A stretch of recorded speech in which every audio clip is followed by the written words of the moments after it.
All right, go ahead and do this. So when uh,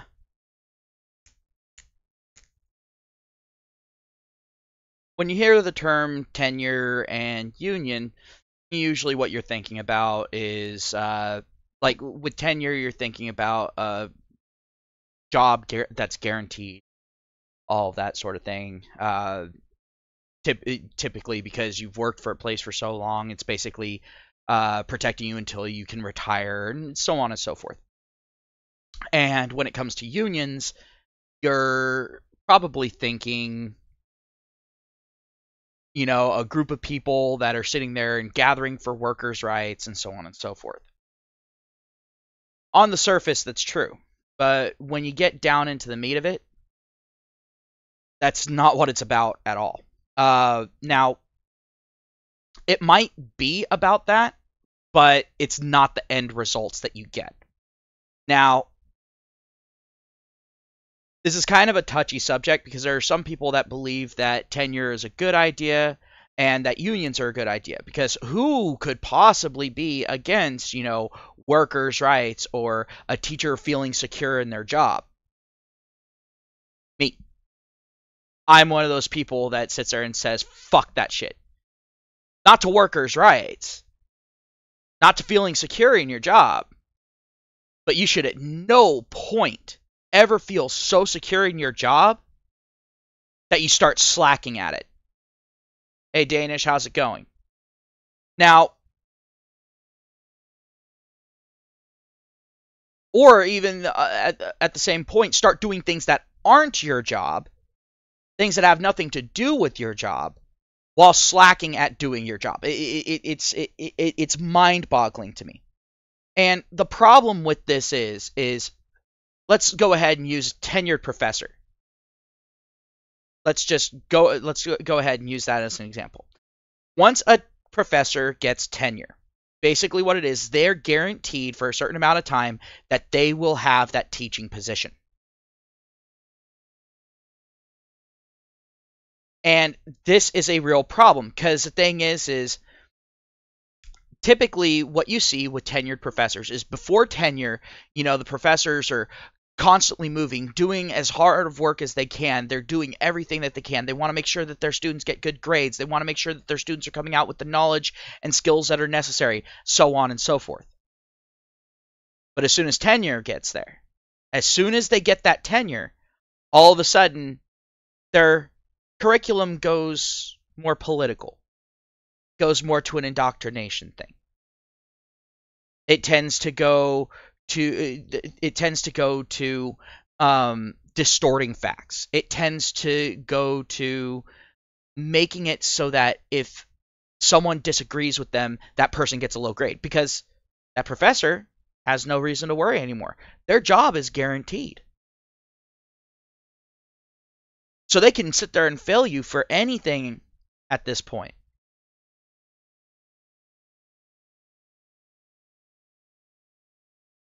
They can get you kicked out of a class. Doesn't matter how many students they have. Because if that class gets shut down, then one of the non-tenured teachers is going to get fired, and then the tenured teacher is going to take over that class. That's how tenure works.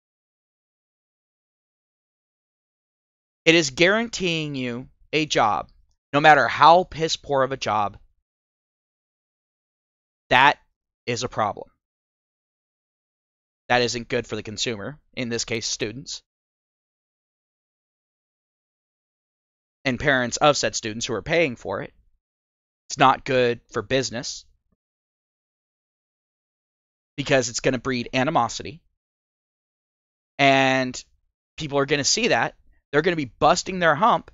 And then as soon as they get tenure, they're going to be like, well, this professor did it, so I'm not gonna be out of the ordinary if I do it.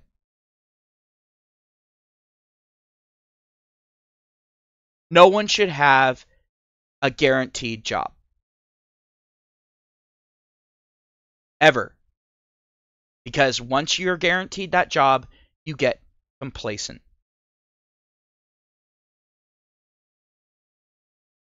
And I feel the same way about the Supreme Court. I don't think that the Supreme Court should be a lifetime appointment. Ever. At any point. But that's a video for another day. So, on to unions. It's the same problem as tenure, except now you've got a group of people involved. It's not on an individual level. And for those who are unfamiliar with unions, I'll give you a short breakdown of it. A union is basically a group of lawyers and go-betweens and all of that sort of thing that sit there and come up with some arbitrary rules for businesses to have to abide by, or else they have all their members go on strike. They also charge their members dues. A prime example of this would be, let's say, the post office. And it sounds all well and good until you're forced to go on strike. Because if you're part of a labor union, when the labor union goes on strike, you have to go on strike. That means you have to stop taking your job. You're not still being paid. The labor union isn't paying your wages or paying for your bills to be paid or for your family to live. No. You're just straight up not doing your job until the whatever business it is capitulates. And the problem that labor unions constantly face is what they call scabs.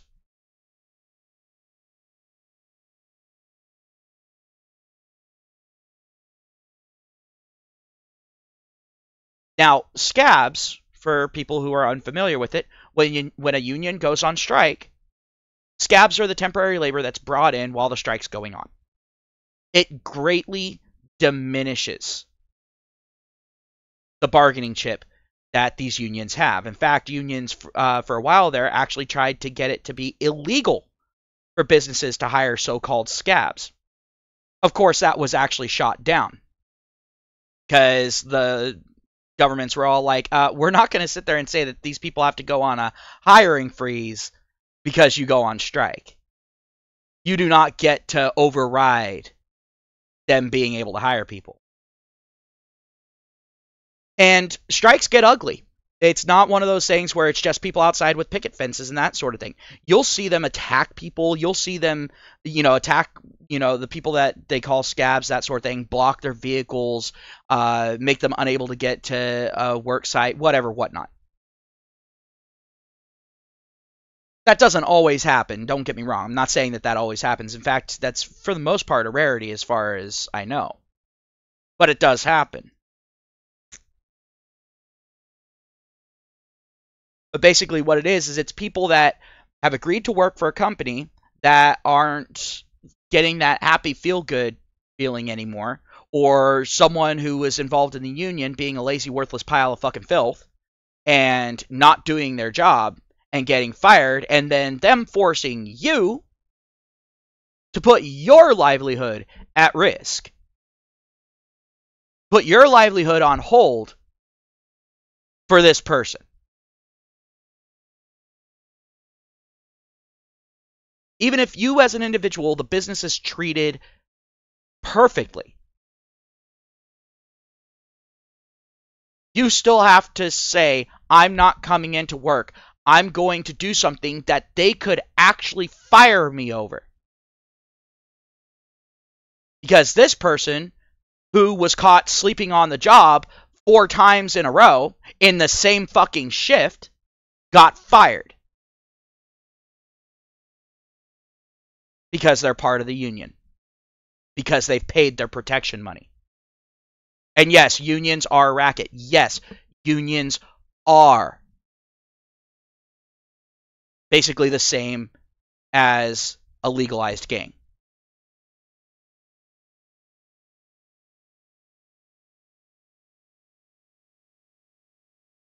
And this wouldn't be a problem except for the fact that unions have a lot of political power. They have a lot of political pull. And so if a business doesn't capitulate to a union, because you're probably thinking, well, why not just sit there and say, look, if you join a union, you're fired instantly. they'd just go away. No, that's not the case. Because then, because these unions, like I said, there's lawyers involved. Well, these lawyers have judges as friends. They have high value politicians as friends who will sit there and pass laws or pass regulations that will choke out that business. And these businesses know it.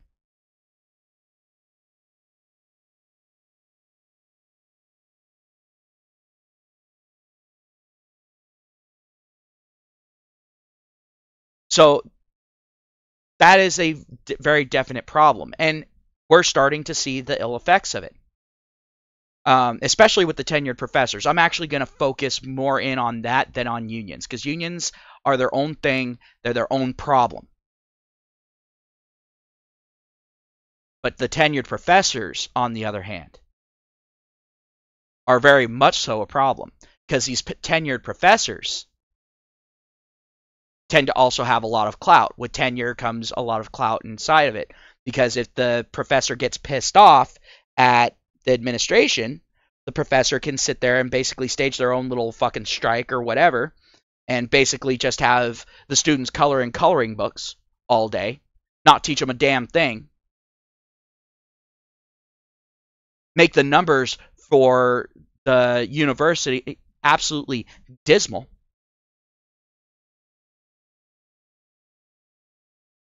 And there's nothing that the university can do about it.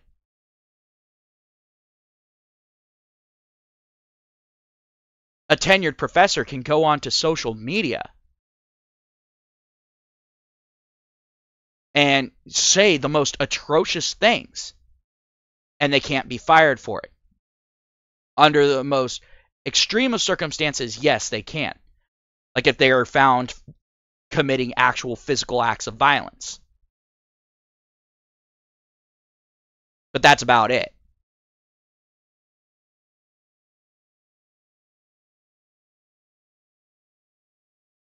But the thing is even if the university so-called fires them, they still have to pay the rest of that tenure to that professor.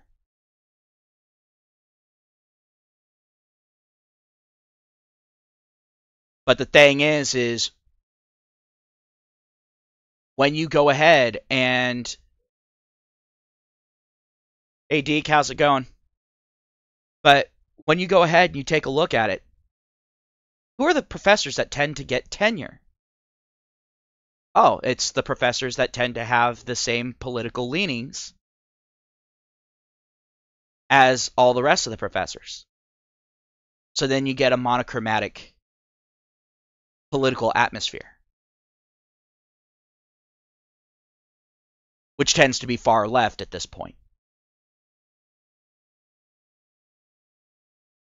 This is a massive fucking problem. And I guarantee you, it wasn't the right who came up with this. It wasn't conservatives that came up with this idea. Because conservatives, by long and far, throughout history, have believed in meritocracy. You don't work, you don't eat. That sort of mentality. The left, however, well, the left believes that you should be paid just for existing.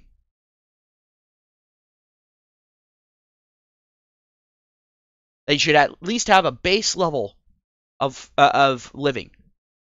And if you want more, then you can go ahead and work if you opt to do so.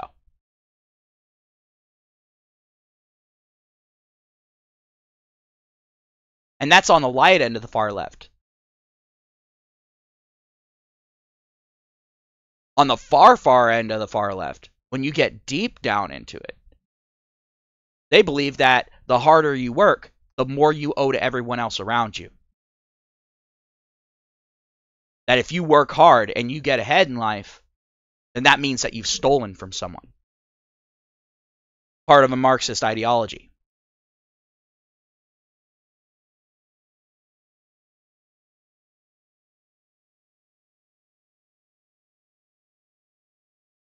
I say we get rid of tenure. Have it where these universities can fire a professor, no matter how long they've been teaching there. if the reviews for that professor start going through the tubes, or if the grades of the students that are under this professor go down the tubes, if the students aren't prepared for the next class in the level of progression of the learning process. We should have the best and brightest teaching the next generation.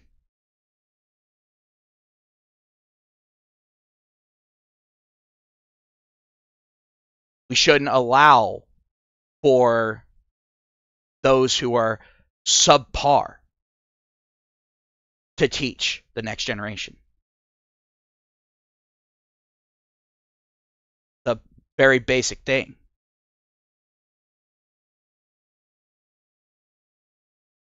Because you're only as strong as your weakest link. Well, right now, we're allowing the weak links to be guaranteed a place in the chain.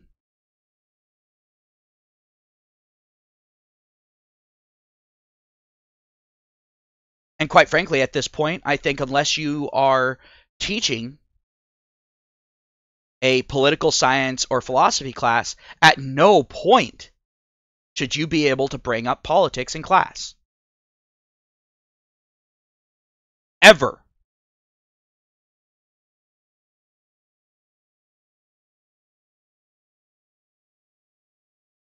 There is no excuse to have politics come into a math class or politics come into a science class. Those are supposed to be hard number classes.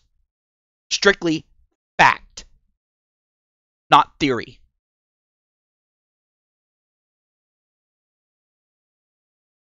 Now, there's a little bit of leeway there for theory classes, such as quantum theory. Okay, you might be able to tentatively work in some politics there, but when you're in a quantum physics class, or a quantum physics theory class, I should say, then you can link it to anything you want. But when you are in the hard science classes, at absolutely no point should you be talking politics.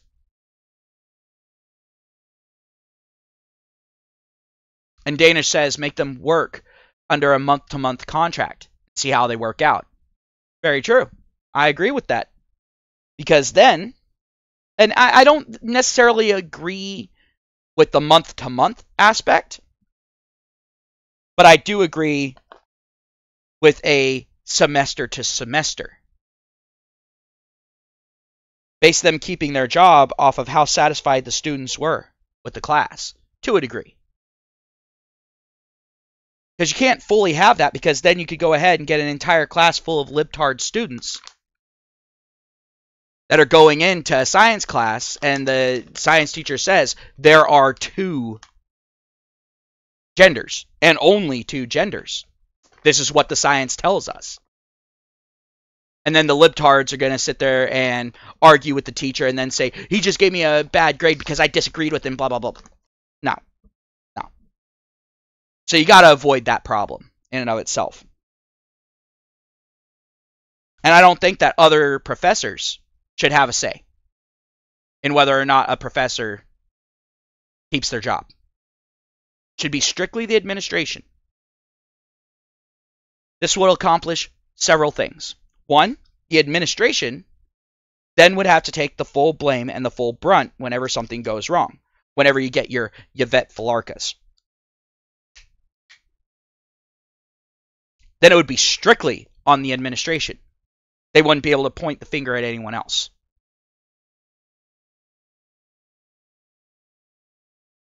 Another thing there would be professors could then feel free to disagree with each other.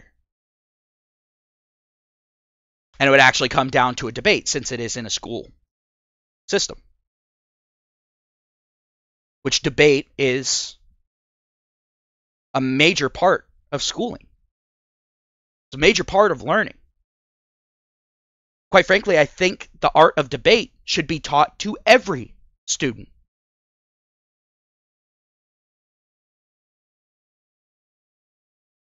I mean, yeah, the parents might not be a huge fan of that, because I'm talking about down at middle school. I'm not talking about, starting at high school.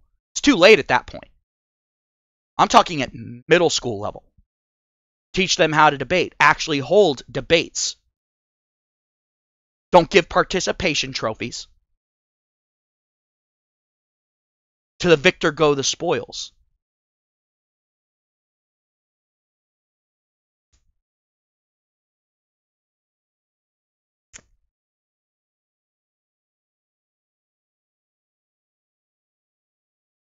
That is what we need to get back to. We need to stop with this whole, oh, well, you did your best, so here's a trophy. Stop that. Because that's not how the real world works. You don't get a consolation prize for failing at life. You get nothing. Nothing positive, anyway. And that is the real world.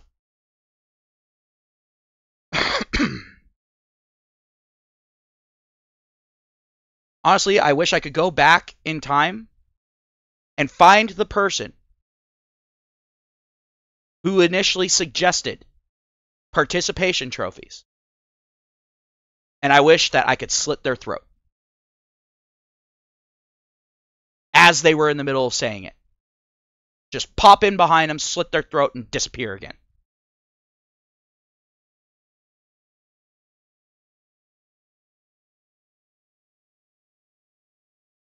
Because quite frankly, that was one of the most damaging things that could have been done to these current generations.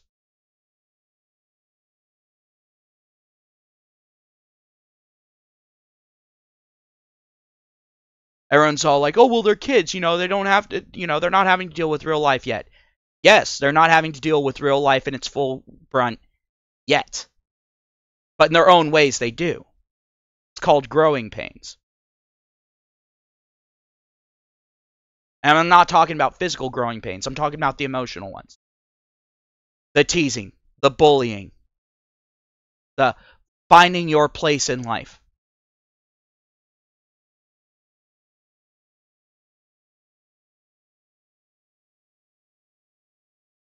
Danish brings up a good point. Modern education is set up to make everyone want a useless degree, and no one is learning to work with their hands anymore.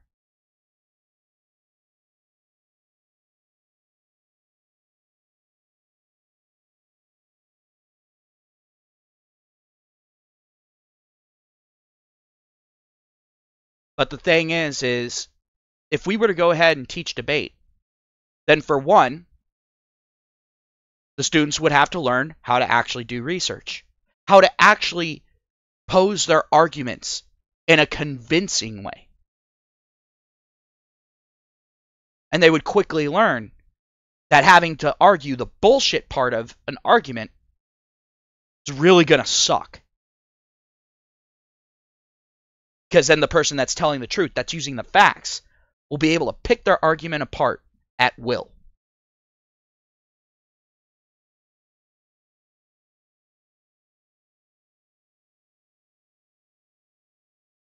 It'll also teach them humility. You get defeated, take a look at what you did wrong, how things could have gone better, and then implement that in the next debate.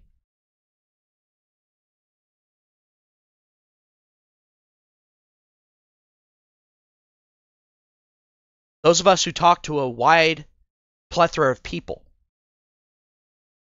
very quickly discover that debating is an everyday skill. Much like basic math.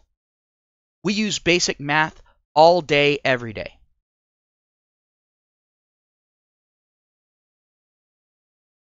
If you're involved in sports, you use advanced math without even knowing it. You use physics.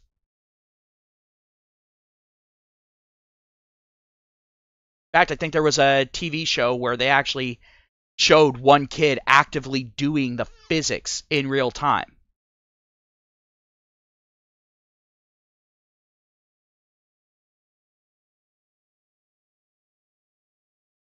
These are all everyday things. Why are we not helping the next generation hone those skills that are going to help them to succeed later on in life, to help further culture, to help further society?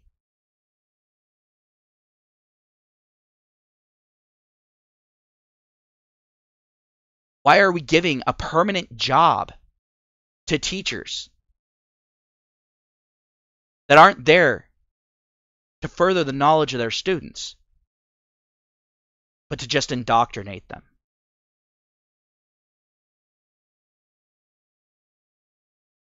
Why are we letting people keep their jobs when they're failing to do their job?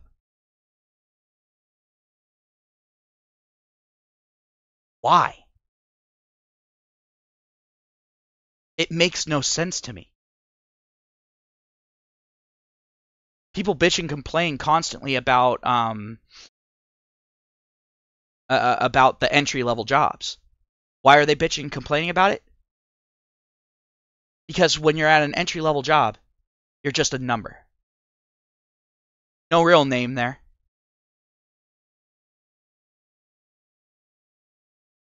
You're replaceable. You're expendable. Well, guess what? The vast majority of these students that we're putting out, these businesses look at as expendable because we keep cranking them out with the same bullshit degrees. No new information being taught in the vast majority of them. It's the same information. No innovation.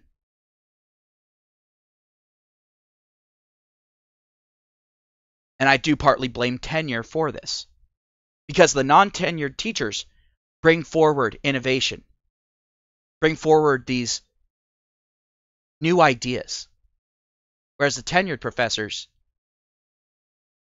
who tend to teach the latter end of this, they don't tend to teach the intro classes. They tend to teach latter end. Then undermine all of those new ideas and say, no, this is how you do it. And if one of the students dares to stand up and say something and say, no, this is more effective, all of a sudden that student has a failing grade, even if they're able to prove it right there on the whiteboard in front of the teacher. More than likely at that point, you're getting kicked out of class. I had that happen to me when I was going to college. I was taking an intro to science class for the fun of it. They ended up having a couple of speakers come in from a marine biology lab. They were doing a study on a certain breed of krill.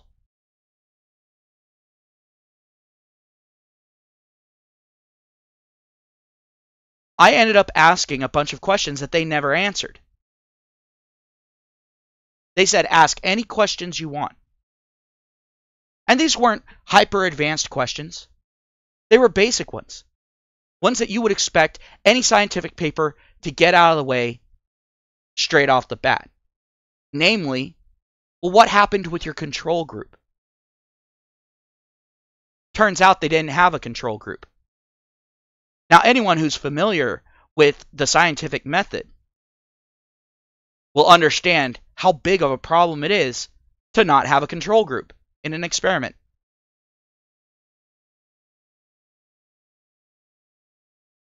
And this experiment had been going on for 10 years. Over $40 million had gone into this research study. And it took an intro to science student who was just there for the giggles of it to decimate that study. Which I'm happy to say subsequently led to the firing of that scientific team who did not follow the scientific method. because it turned out that the people on that team hadn't exactly disclosed a connection that they had with a certain party that would have benefited from the bullshit conclusions that they were coming to.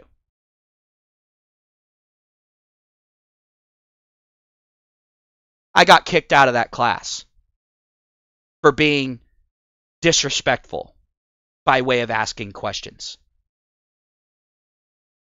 They said I shouldn't ask hardball questions in an intro to science class. That those scientists weren't prepared. Why weren't they prepared? Oh, because they knew they were going to a modern day college and that the students aren't being taught the very basics.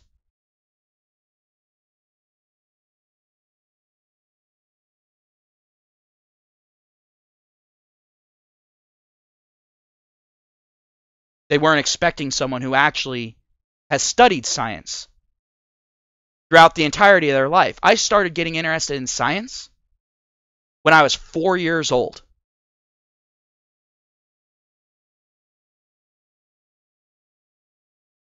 Before I was 10, I had already read through more medical journals than your average college student will read through.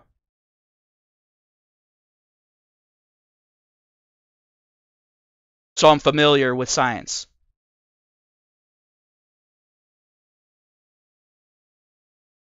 One of my childhood heroes was Einstein. And when people asked me why, they expected me to blurt out the typical, oh, because he came up with E equals mc squared.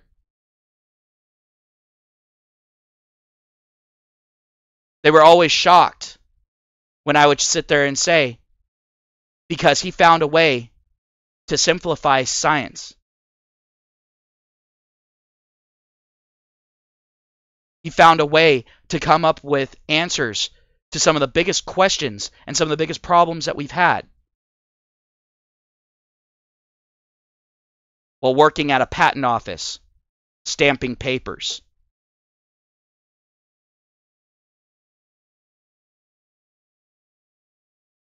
And he was also my hero because he couldn't do basic math. In that regard, he was considered retarded.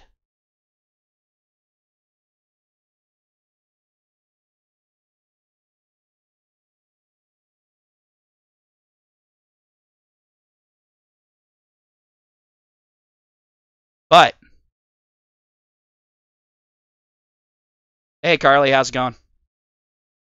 But, the issue is nowadays in colleges, if Einstein wanted to teach a class,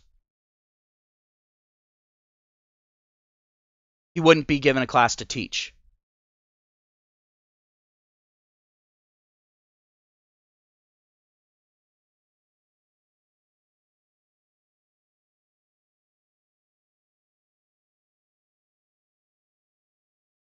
He would be told that he's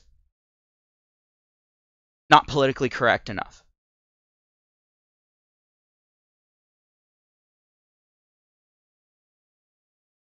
That his ideas are too controversial.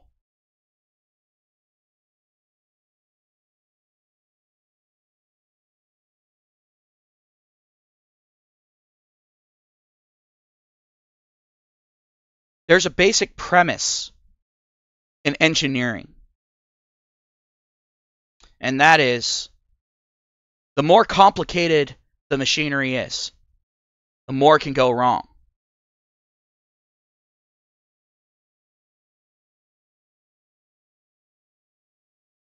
Well then, what's the best answer?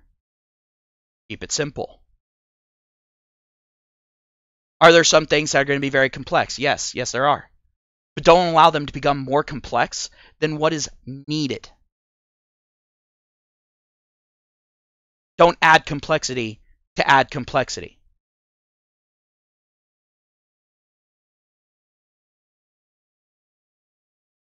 Because then you end up with a machine or an idea that is so complex that it can break in every conceivable way, slightest breath. No one wants that. Not with machinery.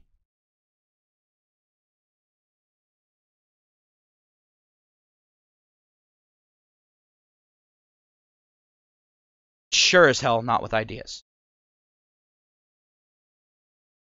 Carly says kiss. Yeah, no. Keep it simple, stupid. Hell yeah, I agree with that.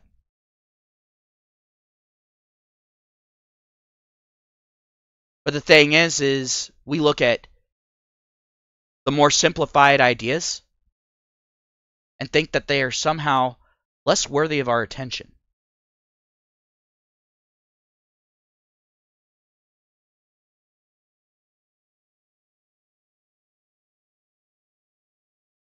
Honestly, Freedom, I'm not even looking at the like and dislike ratio anymore. I'm really not. I don't care. I stopped caring.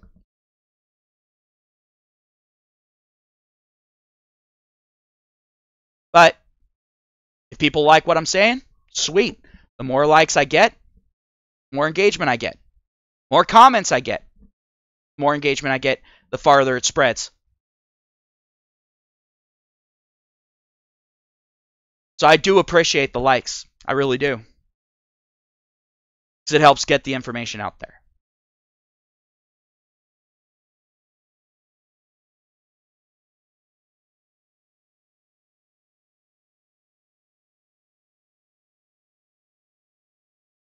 Yeah, I know, Freedom. I know.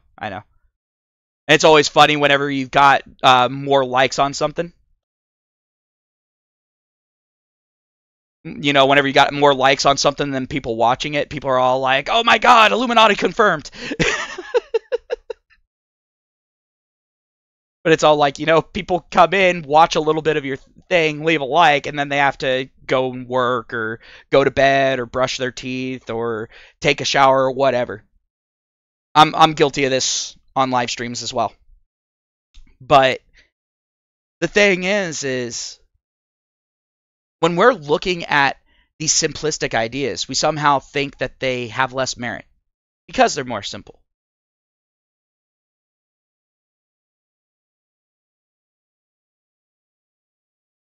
Why is that? Why do we look at something that's simple and saying that it has less merit when it's easily proven? And then we end up with a situation where you've got this super complicated way of looking at things, and it takes more time to explain the idea and constant defense of the idea, constant finagling of the idea, than it does to actually communicate the idea itself. Why? There's no reason for it. If something is simple and it works, if you're not able to disprove it, then quite frankly, in my opinion, that is the best kind of idea. But in today's society, there's a narcissism out there that says that if you sit there and nod along with the more complex ideas, whether they're wrong or not, which you won't know because you don't actually truly understand them,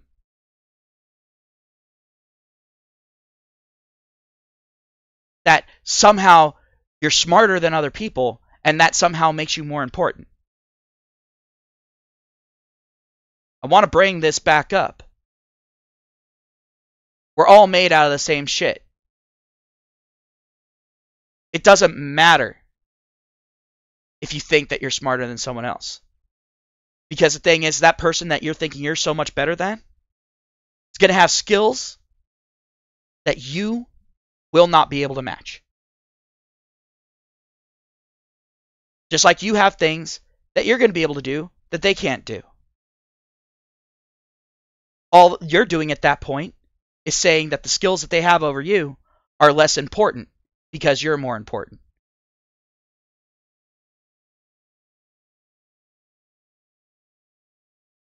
I'm going to be honest. Anyone who thinks that way is the least important person on the fucking planet. Your self-importance makes you less important than anyone else.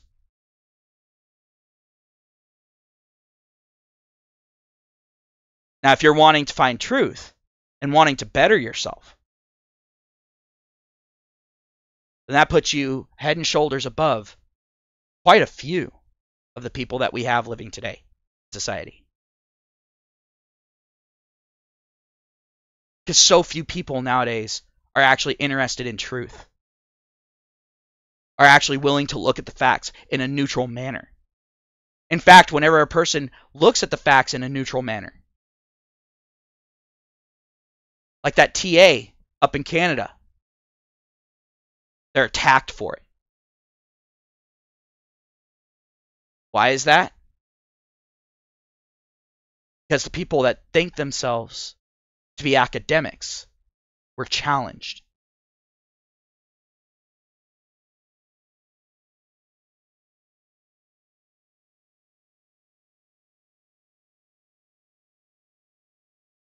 Funny, isn't it? Because those who actually know what they're talking about aren't afraid of a challenge. They're not afraid to be challenged.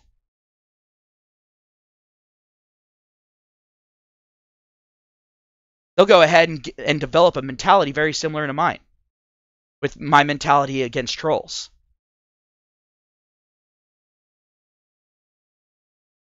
Mentality of, yeah, I'll go ahead and I'll do combat with you. It'll keep my skills sharp for when a real opponent comes along.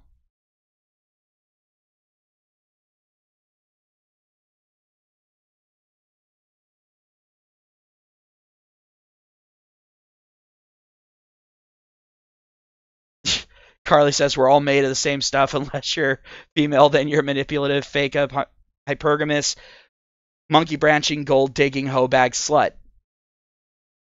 Doesn't mean you're not made out of the same stuff. And all those have to do with choices, not with what you are.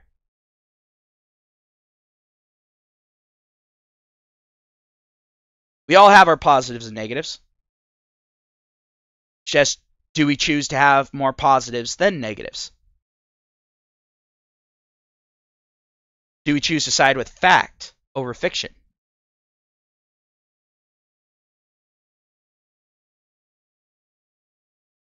Are we willing to let the facts speak for themselves?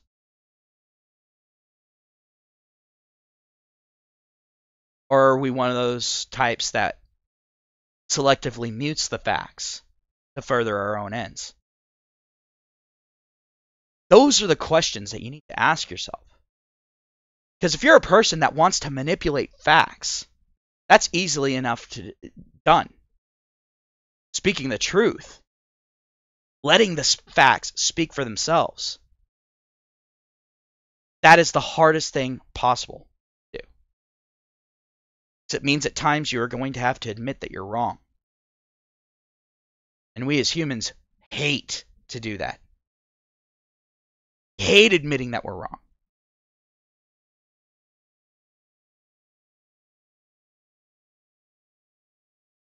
I'm no different. I hate admitting when I'm wrong. I hate it, but I will. Because if I'm wrong, but I refuse to admit that I'm wrong, then the people that listen to me are then going to continue to believe in something that has now actively become a lie.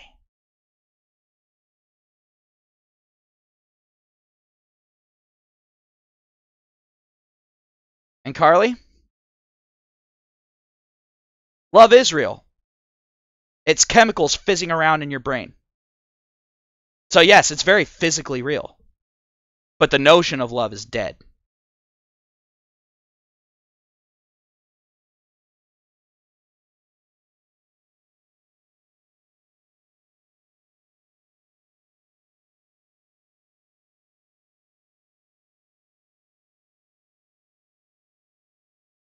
But the thing is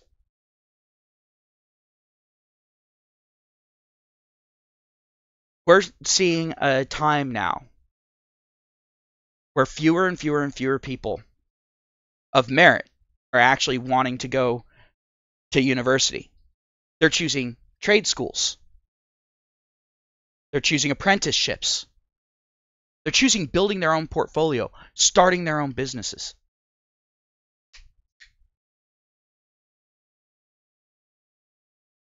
Because as much as we hate to be proven wrong, there's one thing that humans hate even more. And that is being forced to say or believe something that we know is wrong.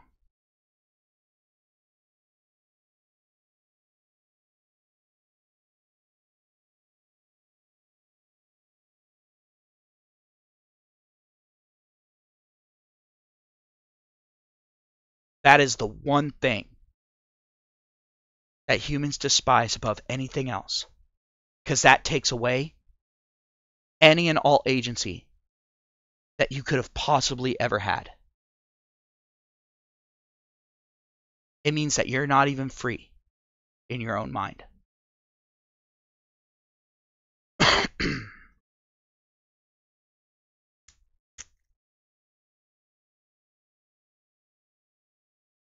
At that point, it's no different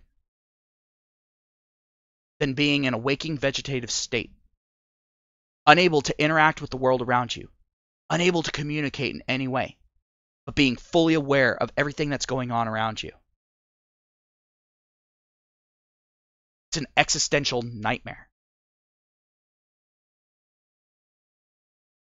And that's what college campuses nowadays are quickly becoming, is an existential nightmare to anyone that doesn't believe in the anti-science, anti-fairness, anti-fact, loony liberal left mantra.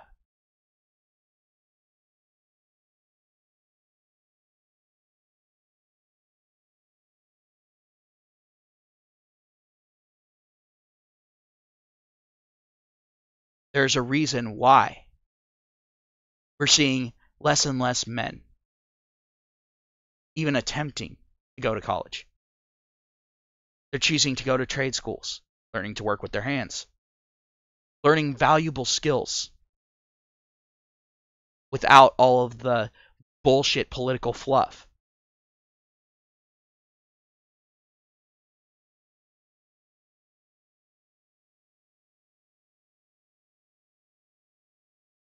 And I'm happy to see it. Quite frankly, I think it's about time that our college system collapses.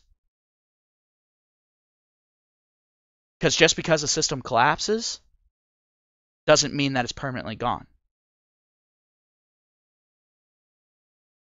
And for the lefties who might stumble across this video, who have managed to make it this far through, I'll throw you a bone and I'll throw you a Harry Potter reference. Remember Dumbledore's Phoenix? When it was old and haggard?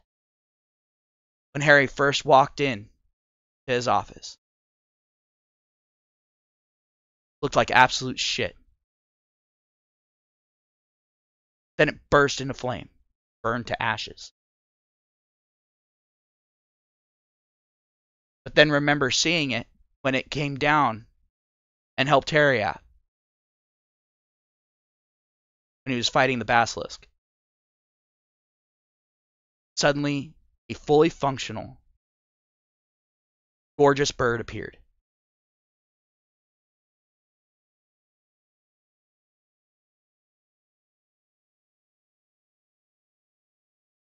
That's what needs to happen to our college system. It's become old and haggard.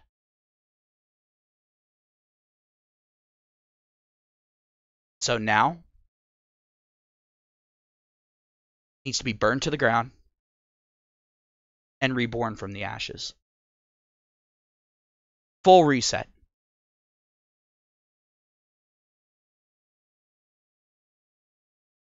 Because it has stopped serving the function that it was meant to fill.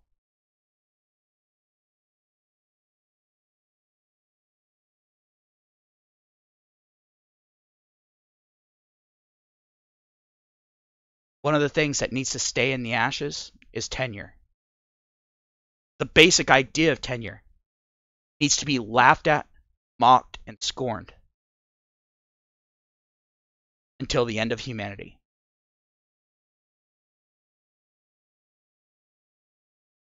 Anything that will guarantee you job security, regardless of how poorly you do your job, needs to go.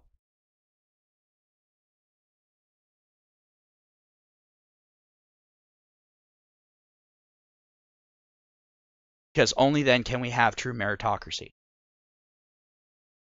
And it's funny, when you look at the United States, look at the history of the United States. Under meritocracy, got the discovery of how to harness electricity and utilize it for ourselves. The light bulb, cameras, internet. Pretty much all the things that we take for granted today came as the fruits of meritocracy.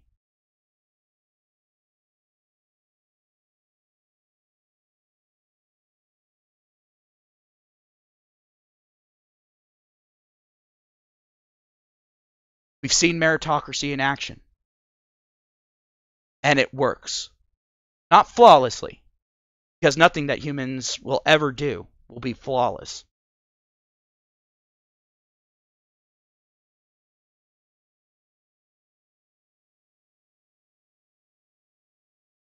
But it has given us the most amazing things.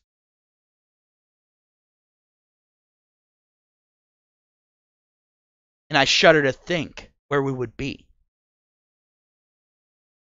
if meritocracy hadn't been hindered. Still practiced it today. Quite frankly, I don't think we'd be bitching about limited resources on this planet. I don't think we'd have that problem.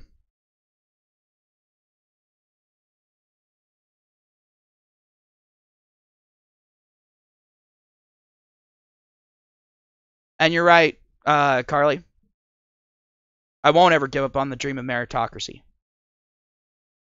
Because the thing is meritocracy isn't a dream.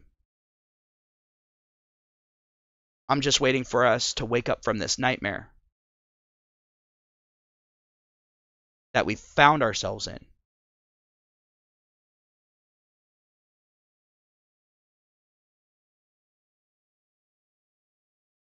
Meritocracy isn't the dream. It's the reality. The nightmare is this progressive stack system that we find ourselves in today. Where you're not judged off of what you can do,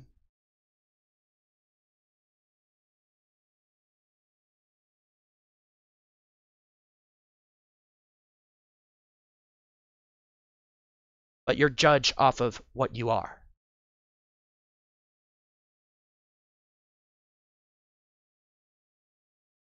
What genetic traits did you inherit? And that's where your value is being drawn from now.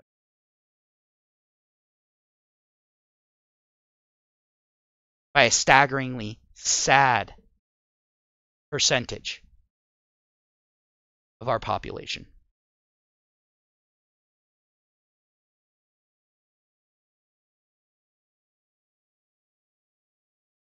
Not because it's the inevitability of what they would have believed in, but because they're being indoctrinated into it.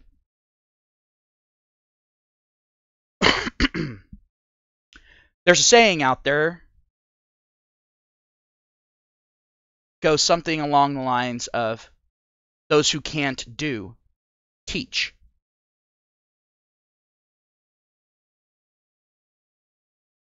Well, modern day education system is proving that saying right. Those who are crap at life teach. At least in the majority standard.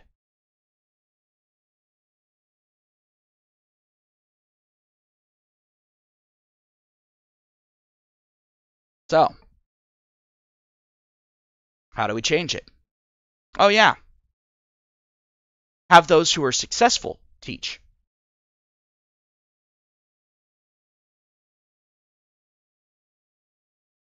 That's one of the reasons why I absolutely love trade schools. Because to teach there, not only do you have to have at least some basic teaching credentials, but you also have to have real world experience. And that's the most important factor.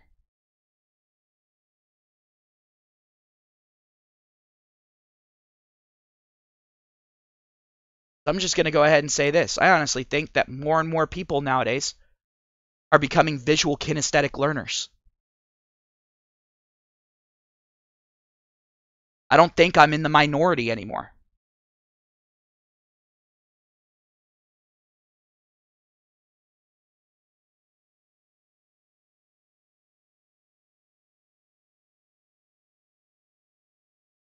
And I agree with you, Carly. The U.S. Constitution is rarely followed nowadays to the letter or to the spirit of it. For example, the Second Amendment.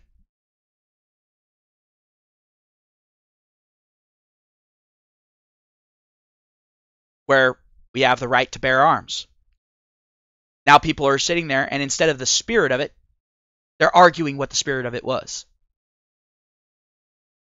And they're overcomplicating it. It's confusing to people. Making so people don't know what to think. Here, I'll simplify it. The Second Amendment isn't for hunting. It isn't for sport. The Second Amendment is there to protect us against a tyrannical government.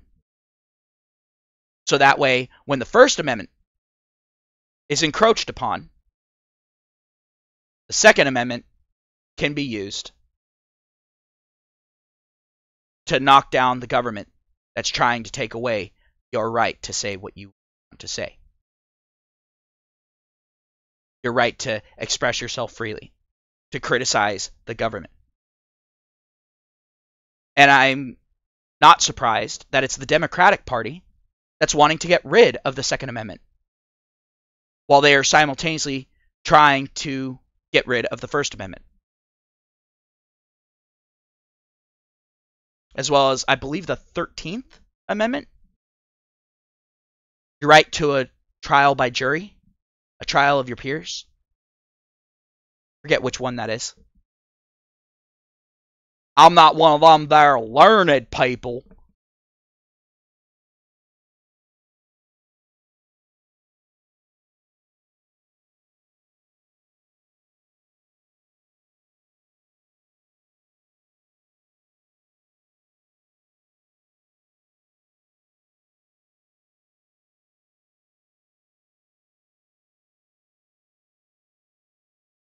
Danish says, when I'm learning, I'm assuming you mean teaching there.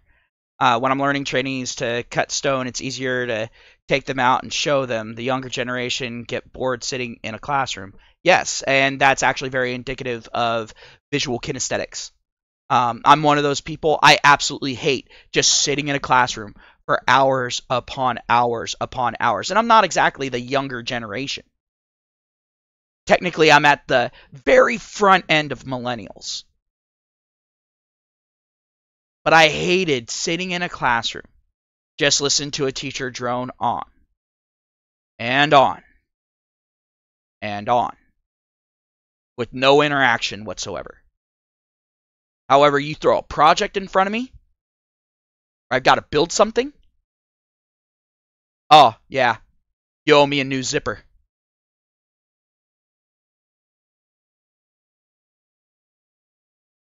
And the thing is you can sit there and have me read a book over and over and over again. Have me listen to lectures over and over and over again. And that information will fade in less than a month. Teach me by doing, however.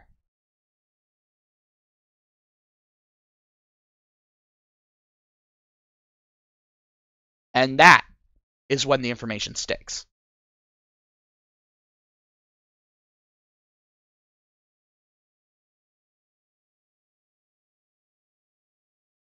It's the reason why I would absolutely love to get into blacksmithing.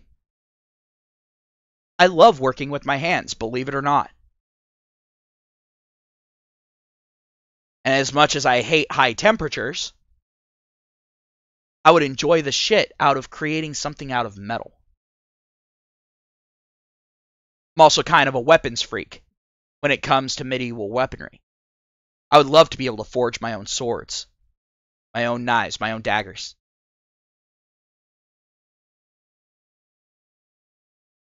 And love is not real is right there. When you say can't learn to cut stone without doing it, because the thing is there's a lot of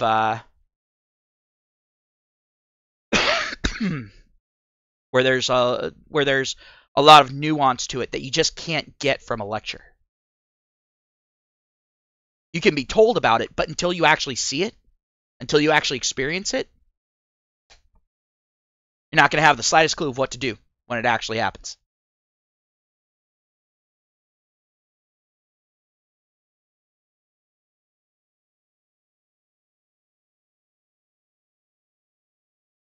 But more and more people are going to these trade schools because they're learning these skills, and in most cases, hands-on.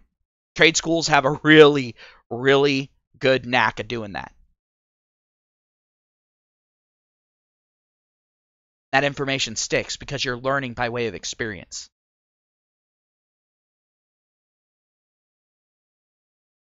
Just like with nursing. A lot of people will go ahead and go to a nursing school, to a trade school, because then they get hands-on experience with it.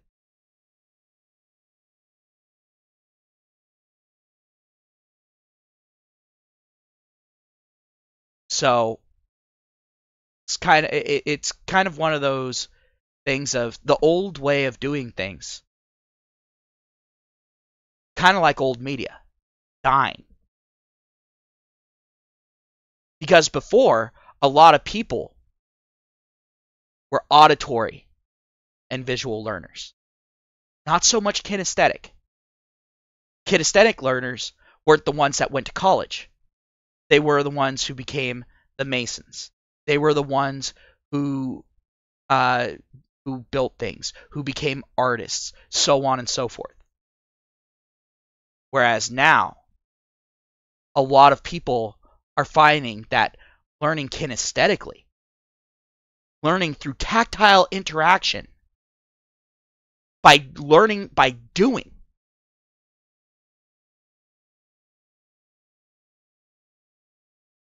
is the way that information really sticks.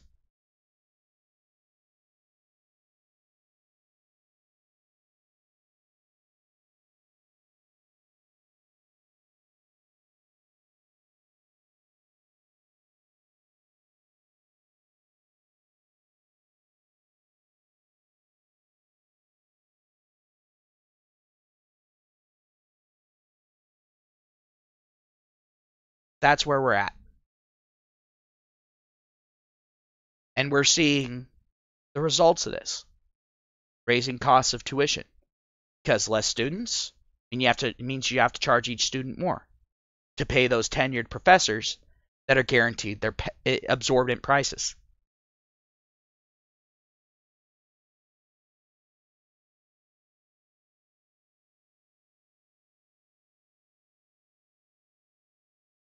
And we're starting to see more and more businesses now looking at degrees sideways. Unless they're coming from a trade school.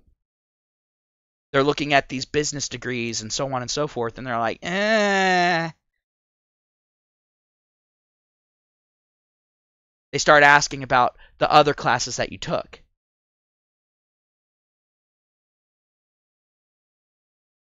And if you have gender studies on there, oh, hell no.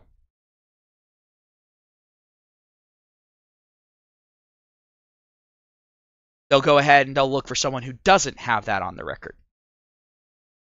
Why? Because businesses don't care about your feelings, care about money, care about the bottom line. Can you do the job? Can you do the job efficiently? Can you find ways to save them money and time? Those are the questions they want answered. And they want positives on those answers. The only parts of businesses that ask you how you feel are HR departments. That's it. And usually those HR departments put that out there because of some radical left group that's looking for the next straw man, the next thing that they can bitch about, the next great enemy to fell, even if they have to build it out of their own imagination.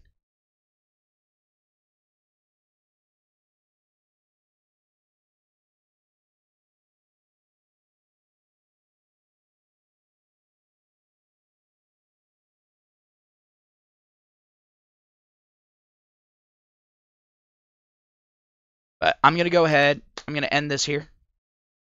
Thank you all for coming. Thank you for all the support as always, guys. Feel free to go ahead and share this. Share my channel on social media. Got a favorite video? Go ahead and show it to them. Show it to your friends, whatever, whatnot. Also, down in the description, like I said on the last live stream, for those who did miss it, I actually started up a Facebook group, and I also started up a Twitter specifically for the channel for as long as those are going to last. So go ahead, feel free. You can also have those, have notifications set on it, so that way you know, just in case you're not on Discord or something like that. So you'll know when. For those who strictly use YouTube, go ahead, hit the subscribe button, and then the little bell to get notifications of when I'm going to be going live. I've been trying to schedule my my live streams a little bit early to give people time to be able to come in and that sort of thing. So have yourselves a great day. Talk to you later.